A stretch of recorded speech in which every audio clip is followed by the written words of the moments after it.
please see me or Jamie or Aaron is in the back for more information. And if you cannot attend, please consider making a donation to support our mission, including programs such as this afternoon's.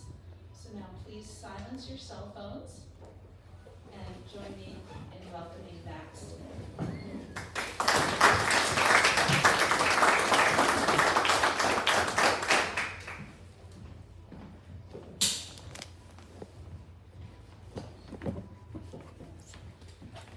All right, can everybody hear me okay? Yes. All right.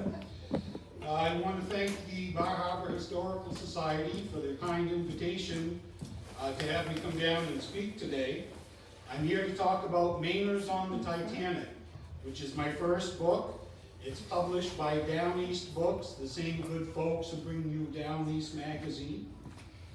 And what I'm going to do, there is a lot of information in that book, but I'm going to jump right into the passengers.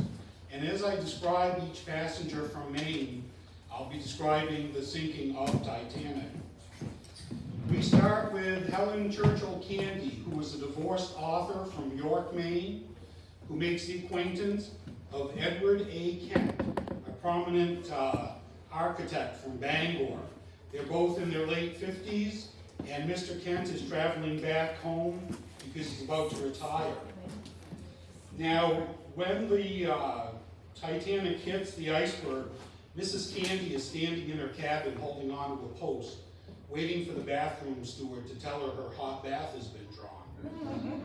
When it hits, because she's holding on to that post, she doesn't fall down, but she goes out in the hallway, and it's empty and deserted, but the lights are brighter than she's ever seen them.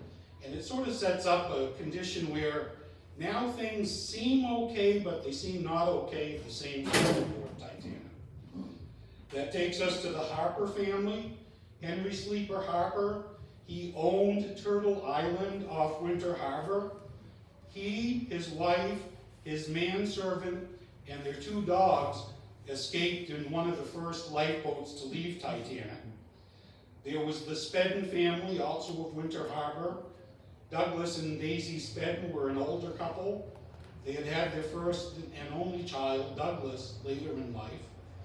Aboard Titanic, they had a pretty good experience. They were able to get right into a lifeboat, right out onto Carpathia. But 3 years later, fate would come find them down in Winter Harbor and extract a very deep price from them, to the extent that they leave Winter Harbor that season and become associated with the Northeast Harbor Summer Colony. And there's William Sloper, who was from Connecticut, but he had family in Greenville and spent a lot of time up there. Mr. Sloper was able to get on one of the first lifeboats, but the day after he arrives in New York aboard the rescue ship, the New York Sun has a headline that says that he escaped from Titanic by dressing as a woman. And then, Is that true? there's not a definite answer on that. The Allison family. Now, we're getting to a point, things aren't quite right, but now they're getting a little more chaotic, and just everybody knows something was wrong, they're just not sure what. They don't know what's going to sink yet. The Allison family, they had family in Old Orchard Beach, Maine, and they had another connection with that city, which is in the book. What happens is Mr. and Mrs. Allison are traveling with their 3-year-old daughter Lorraine and their 1-year-old son Trevor. Mr. and Mrs. Allison are in one cabin with Lorraine. Trevor's in another cabin with Trevor. It hits the iceberg. The nanny grabs Trevor and pounds on the parents' door, but they tell her that there's nothing to worry about and to go back to bed. Well, she doesn't. She takes Trevor and heads up and is quickly in a lifeboat. And by the time Mr. and Mrs. Allison realize what's going on, they get up to deck with Lorraine. Mrs. Allison won't leave Titanic until she can find Trevor, who's by now a quarter of a mile away in safety from the Titanic. What happens is she eventually, she's hysterical, she collapses, They carry her into an inside room on the boat deck. But again, everybody's saying everything's okay, but you're seeing things like that. And that takes us to the Millionaire's boat. And this is where Bar Harbor comes in. Now, to put things into context, back at this time, the Millionaires of first class generally followed a specific captain. And this group from Bar Harbor followed Captain Smith. Captain Smith had been put in charge of Titanic just to draw this group of people with him to get headlines for that maiden voyage. The competition for these ocean liners was very stiff. It was the only way to get back and forth across the ocean, and they would do anything to get more business. So who's in this group? And this group should have been, this Millionaire's boat was meant to be the first one launched from Titanic. It ends up being the last one launched 20 minutes before Titanic sinks. Now, the people that were supposed to be in this boat from the Bar Harbor Summer Colony, we have Arthur and Emily Ryerson, who were traveling with their 3 teenage children, Emily, John, and Suzette. They were traveling back to the United States because their son Arthur had just been killed in a car accident, which was quite rare at the time. They were from Philadelphia, as was the Widener family. We have George and Eleanor Widener, and their son was traveling with them, a young adult male.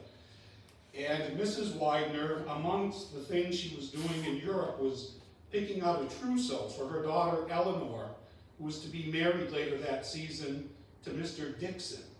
And the Widener-Dixon name is still seen all throughout Hancock County. Very charitable people. We have the Thayer family. This is John and Marion Thayer and their son Jack, who's about 17 years old. They did not have the Bar Harbor connection at the time, but young John Thayer comes here shortly after Titanic sinks and establishes basically a lifelong connection with Bar Harbor, as people in the Historical Society probably well know. And then lastly, we have the Astors. We have Colonel Astor and his bride, Madeleine. Now, at this time, everything was about society. The only thing we had to look at was a newspaper. They covered these society leaders. We had no movie stars or TV stars. It was all about the society folk. And Colonel Astor and his bride, Madeleine, were the Prince Charles and Lady Diana of their time. They were hounded everywhere. Colonel Astor's mother was the queen of society. She coined the term the 400. That term came from the fact that her ballroom in New York, in the Astor Mansion, the ballroom had held 400 people. She had a ball every year at the first of the year, and people in society killed for a ticket to that ball. Because if you were in that, if you got an invitation, you were in the 400. Mrs. Astor had died shortly after Colonel Astor's wife divorced him, and in 1910, Colonel Astor's in Newport. Mrs. Astor comes for a visit. It's very uncomfortable for Colonel Astor. He gets in his yacht and comes to Bar Harbor. And he had a tradition of coming here for about 10 days every summer. He had a presence, and the Astor family had a presence through the John Innes Kane family. So Colonel Astor comes to Bar Harbor that summer of 1910, and he spends the week at the Bar Harbor Swim Club. Now, on the tennis courts is a young lady named Madeleine Force, who's about 17 years old, and Colonel Astor's in his late 40s.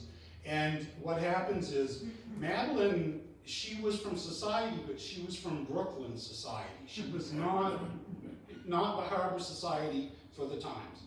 And, but what happens is, she had won the tennis championship the previous summer. They played every week, and winnowed it right down, and she was the champion. She made a name for herself. She was very determined. Long story short, they announced their engagement, Churches across the country denounce it. People are upset. A major newspaper from Chicago has a headline asking how much money should Madeleine's honor be worth to her mother to sell it. How much should she sell her daughter's honor for? It was awful. So what happens is we're getting to January and it's time for that big Astor Ball 400. Invitations go out, but very few are returned because now they're looked down upon. So Colonel Astor cancels the ball. They go to Europe for their honeymoon, and in the middle of the honeymoon, they find out Madeleine's pregnant. So instead of returning home with things quieted down and now they can get established, they're coming back with another scandal, and Madeleine knows it's going to be ugly again. Those are the people from the Bar Harbor colony for the Millionaire's vote. As I said, it was supposed to be the first launched, but it was the last. What happens is, immediately after the crash, this group and some other people assembled outside the bridge and talked to Captain Smith.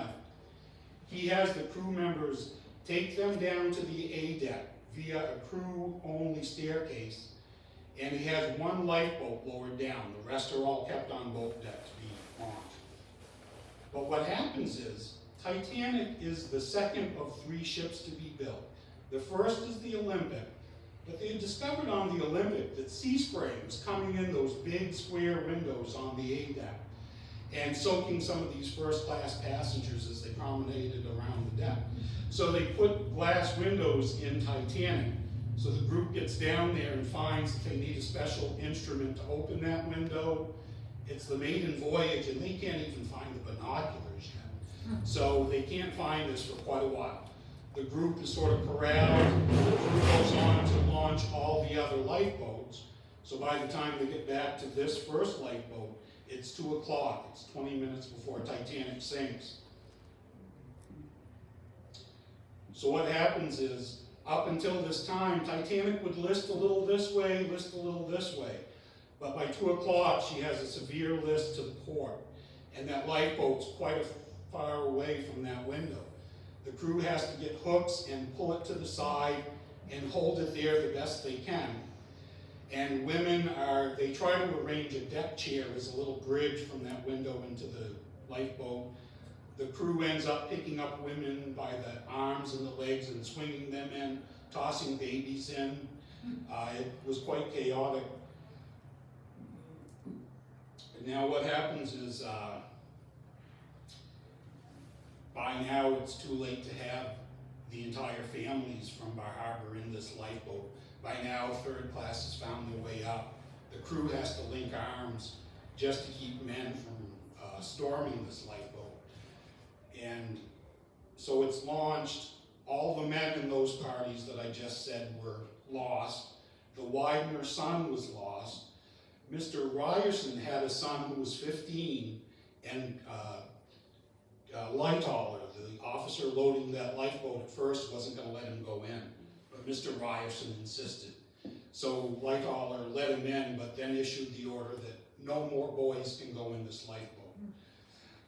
The lifeboat's launched. It normally would have been 70 feet above the water. By now it's 20 feet above the water. And by now people are in the water. So people left on Titanic are throwing deck chairs and barrels and anything they can find to the people struggling in the water, and knowing that they're going to be in the water shortly. And so this lifeboat, this Millionaire's boat, is dodging all this stuff. They hit the water right where a pump is pumping water out. They have a very tough time. And these women of society, who generally were used to having the big things done for them and the small things, suddenly had to save their own lives. And they did. They grabbed the oars. Mrs. Ryerson noted that all the women in these groups were all rowing, all very clumsily, except for Mrs. Astor, who wasn't very athletic. They plugged the hole for the drain in the boat because it's filling with water. They are so organized that they're one of the few lifeboats that actually comes back and pulls people out of the water. All right, and a few more passengers here I'm going to mention. Dr. Alice Leader, a physician from Lewiston, survives. There's now, the ship sinks, these 17 lifeboats are on the water. And it's dark, it's cold, people are hysterical, and it's a life or death situation. Now, in one of these lifeboats is a woman named Clara Hayes. She's in the lifeboat with her daughter Orion, and they had left their husbands up on deck. Charles Hayes was the president of the Grand Trunk Railroad, which was quite prominent at the time. Basically built up Portland to what it was then and what it is now. Charles Hayes had just built a beautiful retirement home on Cushing Island right off Portland and was traveling home to retire. And as these lifeboats are out on the open water, continually Clara Hayes would call out, "Charles Hayes, are you there?" And the other lifeboat I want to mention, 3 of them weren't able to be launched. One ends upside down. And 20 men and 1 woman are able to get on this lifeboat. One of those young men is Jack Thayer, young Jack Thayer. His family was headed to that Millionaire's boat, and a crowd of people just got between him and his parents. And that was it. That's the last he ever saw of his father. He ends up having to jump off the ship, ends up on this upturned lifeboat. What happens is, the water was very calm, but as the sun starts to come up, it starts to get very churnish. And every time that lifeboat takes a good move, a little more air sneaks out and it's sinking lower and lower. So these 20 people end up standing up in 2 lines of people. And again, the bottom's curved, slats, wet, probably frozen a little bit. They stand in 2 lines, and they stand with their arms on the shoulders of the person in front of them. And the 2 men in front, every time a big wave would come, they'd issue instructions on how their line should move to make sure that wave didn't let any air escape. Carpathia arrives, it stops in one place, and the lifeboats all come to it. Aboard is a young woman named Eleanor Danforth from Gardner, Maine, who gives a thrilling description of the rescue, which is a story all by itself. Carpathia arrives in New York 3 days later. Awaiting on the shore is J.P. Morgan of basically Northeast Harbor, but all of MDI. He basically owned Titanic. He would die almost a year to the day after Titanic sank. He was savaged by the press and the public, but he really suffered personally because he always sailed on Olympic, and a lot of this crew they were his friends. There was the family of Richard and Percival White, father and son. Richard was a student at Bowdoin College, due to graduate in the summer of 1912. A very serious young man who put his efforts into studying and not frolicking, and by doing that ended up finishing his studies a semester early. His father wanted to reward him, so we bought 2 tickets aboard Titanic. And the last 2 people I'm going to mention, there was a Charles Kirkland, a Baptist minister from the Old Town area. He was in 2nd class. He was traveling home. His family, he had 6 adult children with families. They all knew their father was coming home about Easter time, but they didn't know how he was getting here. So when Titanic sank, for 3 days there was no news to put in the paper. No one knew what exactly had happened. So all the newspapers across the country put in the passenger list. And this is how Reverend Kirkland's children find out that he's aboard Titanic. And lastly, Victor Varescu, he was a woolen mill worker in Vassalboro. And he's one of the reasons I wrote the book. There's very little known about him. He was the 1/3 class passenger I could find from Maine on Titanic. But the little information that is known about him is getting lost to history. All right, and what I'm going to do is, one of the chapters in the book is what happens after to these survivors. Some very interesting stories, and fate seems to come find them. But I'm just going to briefly talk about Madeleine Astor. As I said, everybody had been watching every move she made from the time she was engaged to Colonel Astor. The big question, was she going to come back to Bar Harbor in 1912, that first summer? She was pregnant, and she was due in August, so at first she was going to come here, but she stayed in New York and had the baby. But the big news was she was going to wear white for her mourning clothes. And that was a huge kick to tradition and convention. But the world applauded her decision and her courage to do that. 1913, she does come back. She takes the cottage La Selva. She's here with her mother, her sister, who's a few years older but unmarried, and her son, John Jacob Astor VI. Madeleine does not go out at all that summer. She stays right at the cottage with the baby. Her mother and sister go out and socialize.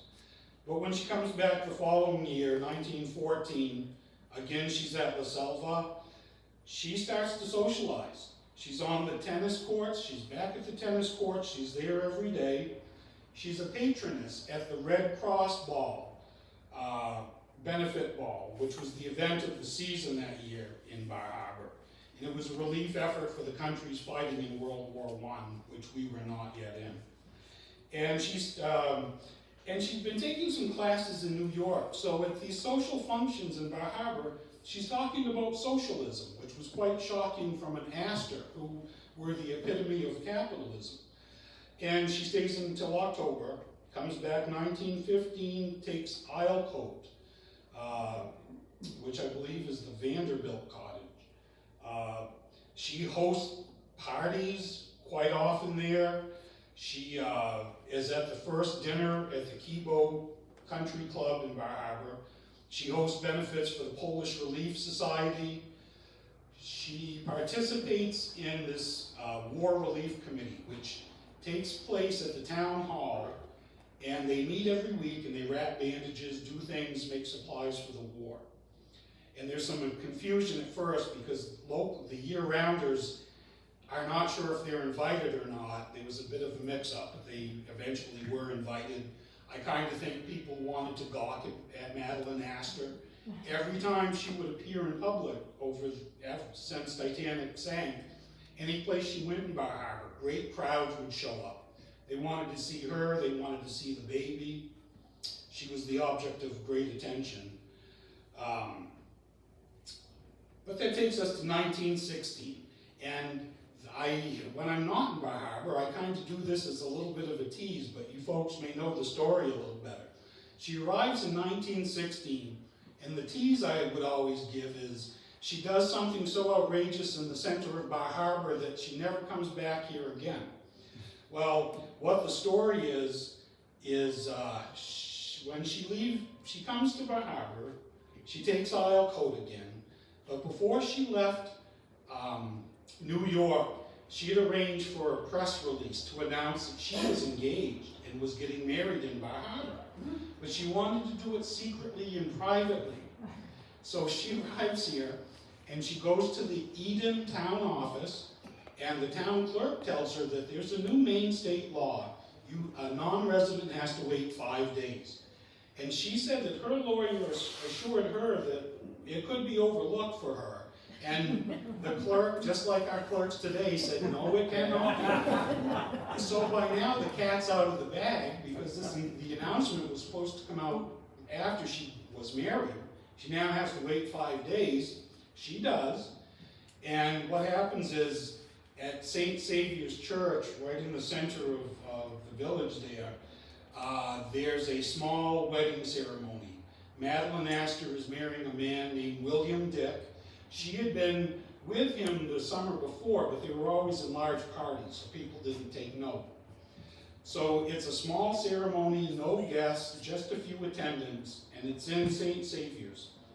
And as soon as word gets out that they've gone into the church, the crowd arrives, hundreds of people, to the extent that there are news people there with video cameras, which showed how, because they were so new, it showed how important this was. One of the reasons, it wasn't just to see Mrs. Astor though, there's another part to this. When Colonel Astor died, he left Madeleine a $3 million trust fund. and she was able to live off the interest but not touch the principal. This is a man worth $100 million back then. She also had use of this palatial mansion on Fifth Avenue in New York, the use of all the Astor facilities, the use of the Astor name. She couldn't live like an Astor on her own, but with all these facilities and the interest, she was doing okay. But under the terms of Colonel Astor's will, if she remarried, she forfeited everything. So the people don't only just want to see Madeleine Astor, they want to see this woman who gave up what was described as the dream of every young girl at the time. I mean, it was shocking, just shocking. So what happens is, the ceremony takes place, two of the attendants come out the front door and start heading to the carriage. So the crowd starts making its way specifically to that passage. And while that's happening, Madeleine Astor, who you should never underestimate, she and her new husband are sneaking out the back door to an awaiting automobile. They come down Kennebec Road, Kennebec Street, they hang a left and head to Ellsworth, and she finally gets a few minutes of her privacy. To wrap it up about Madeleine Astor, if we go 20 years ahead, she arrives in Reno, Nevada to divorce Mr. Dick. On her arm is a young Italian prize fighter named Enzo Fiermonte. And within a few months, Mrs. Astor, who's now in her 40s, like Colonel Astor was when he married her, is marrying Enzo Fiermonte, who's in his early 20s, close to the age Madeleine was when she married Colonel Astor. So she turns the whole thing right around. And honestly, that's where I'm going to leave that. And I'm going to turn it over to questions and answers if that's okay. But I just want to let you know, if anyone's interested in buying a copy of Maynard's on the Titanic or would like a signed copy, I have them for sale here. I have my second book, Peyton Place Comes Home to Maine, the making of the iconic film. My third book, Maine's Hail to the Chief, a history of presidential visits to the Pine Tree State. You're going to find some good Bar Harbor history in there, including President Harrison's visit to Bar Harbor in the 1800s, late 1800s, which was the most socially awkward, I want to say scandalous visit of a president to our state. Fourth book is Siege at the State House, and it basically tells the story of a coup was attempted in the state of Maine back in 1879. The State House was occupied from within and at times from without by a Confederate force, and it was solved by General Joshua Chamberlain, who stood on the front steps of the State House, opened up his coat, and said, if you want to settle this with violence, go ahead, but it's not worth it. And then my fifth book, this is kind of funny. When I was preparing to talk today, I was going to tell you about my fifth book and tell you it was available in about 2 weeks.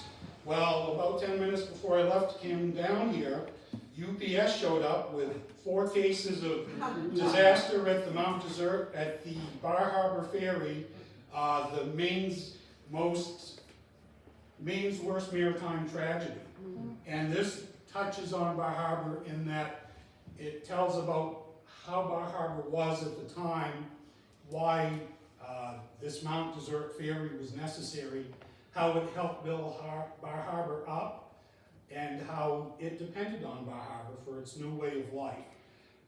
Literally hot off the presses. What happens is a gangplank breaks on an August day in 1899. The warships from the North Atlantic Squadron are here in Bar Harbor, and a train overcrowded comes to Mount Desert Ferry. The gangplank breaks, and it's a harrowing story, but a story of heroism, and a story that's not told much. And I've dug and dug and dug and put this together to tell the complete story. I didn't expect it to be here today, but it is. All my books sell for $20. My niece Caden is out there, and she takes the money, and then I sign them. So if anyone wants one, I hope you'll grab one, but if not, I just want to say thank you all for being here and spending a little time listening to me talk about my book.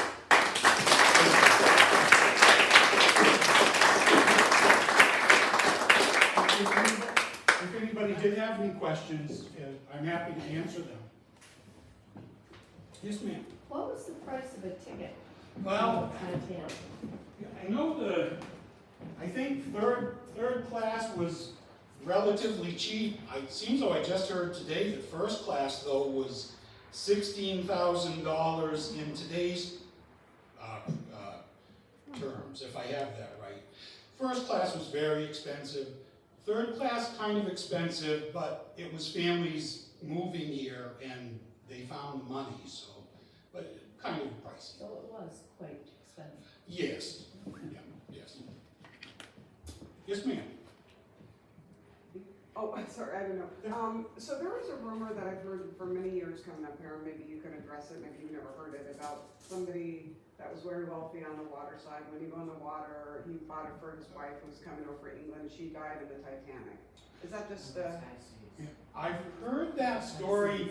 I haven't been able to corroborate it. And when I researched this book, I looked just as hard as I could for anybody associated with Titanic. I don't know if there's truth to that story to a certain extent, but the part about Titanic or the bride coming over on Titanic, I can't find evidence of that. It doesn't mean it didn't happen. Everything gets lost to history over time. But that's my best answer. Yep. Yes, ma'am. Hi, I love to talk. Thank you. I am working here at the museum, and I had heard that the Otter Creek radio station had heard distress signals from the Titanic, but I didn't know if the dates lined up that they could have done that. That's quite possible. She's asking if the Otter Creek radio station could have heard distress messages.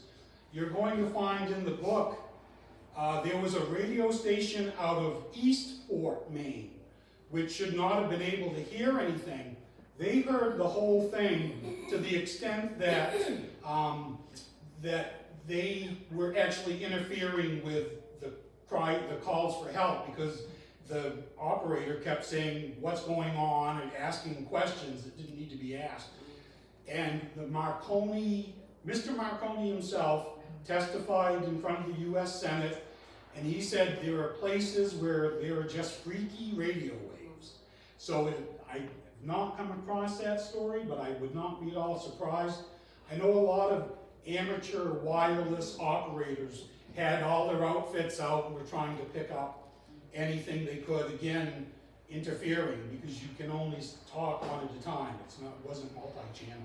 So I didn't see that, but I would not at all be surprised. Yes, sir.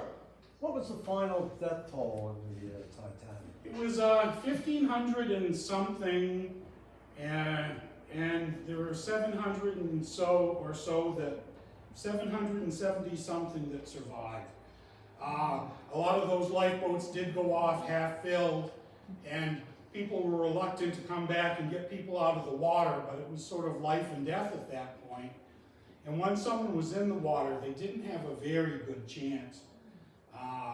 One of the ironies of Titanic is that they criticized Titanic because there was no alarm. There wasn't a big rush to get people to the lifeboats.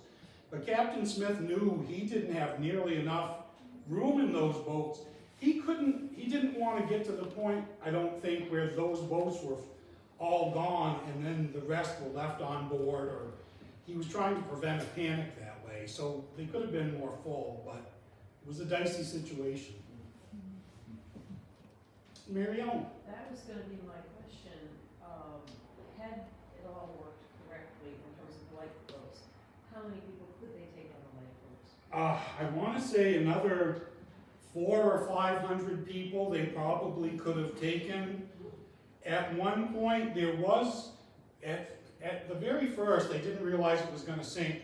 There was some sort of plan where the lifeboats were going to be launched from the boat deck, hit the water, and go around to the door on D deck, which is actually where the first class passengers embarked on Titanic. It was the main entrance. There was a big door on the side. They wanted to bring the lifeboats around and after first class got in on the boat deck, they were gonna come around to this door and get third class. Never happened. But there was some sort of plan to get more people in the boats. They were concerned about the boats breaking on the boat deck, which, you know, wasn't sensible, but at the time, who knows what people were thinking. Yes, sir.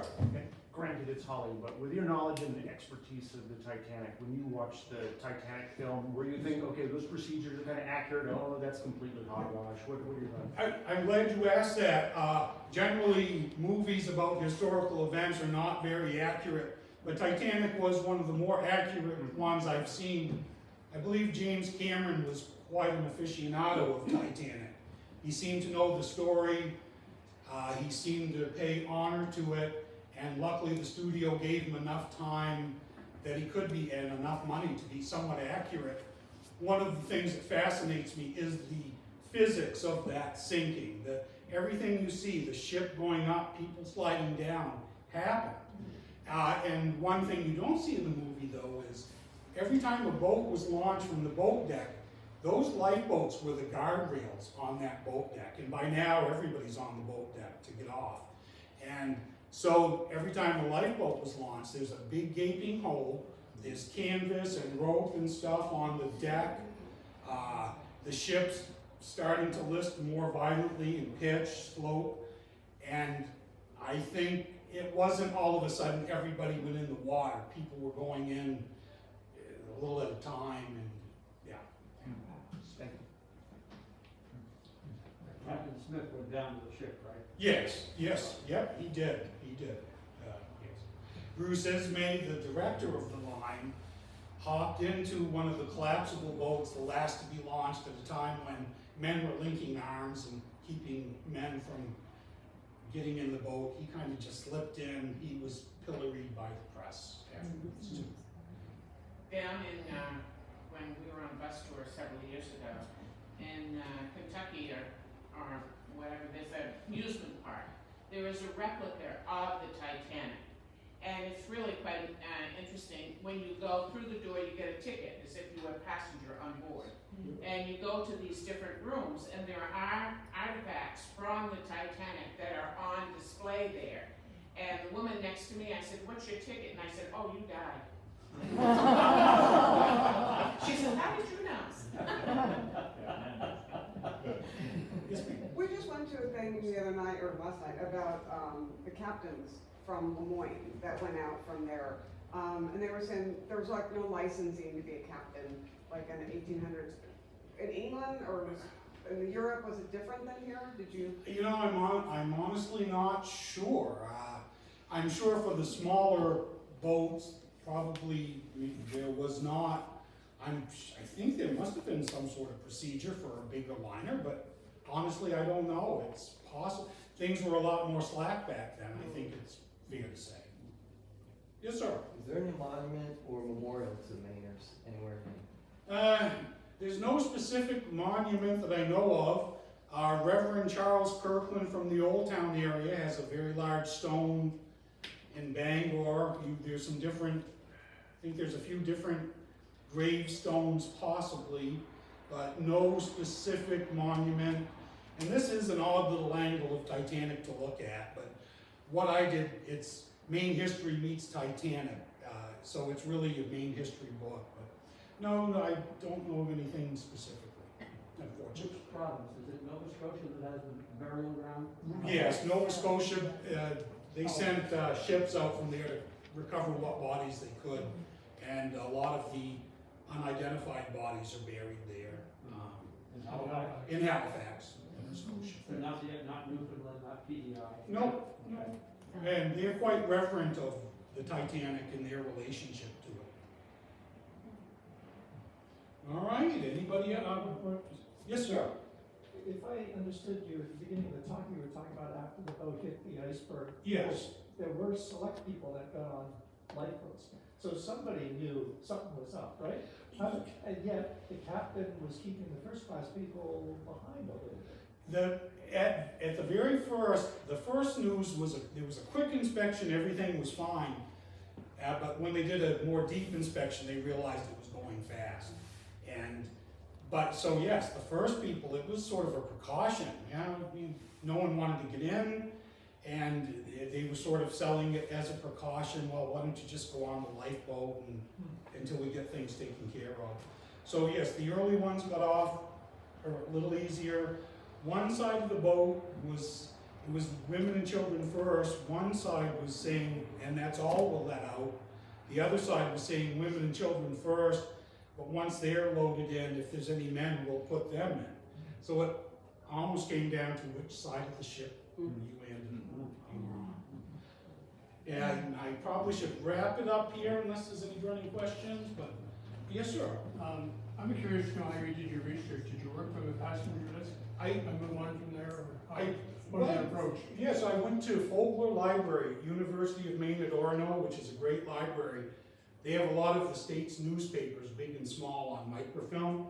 And what I did was I started with the date of April 14th and went till May 31st, looking through the bigger papers and some of the smaller ones. And of course, this was such big news and everything was newspaper back then, that if, like Reverend Kirkland, it was a small story, but his son sees that his father's on Titanic and somebody tells the newspaper. So I was able to find my names and my initial information from there. It was a great source. Turns out now you can do this stuff online. Something about looking at that old microphone. Is there done? Nice, nice. Thank you. Thank you. After that wonderful talk, please join us on the piazza for some refreshments and for some books. And glad to have all of you here today. Is that 5 minutes? 45.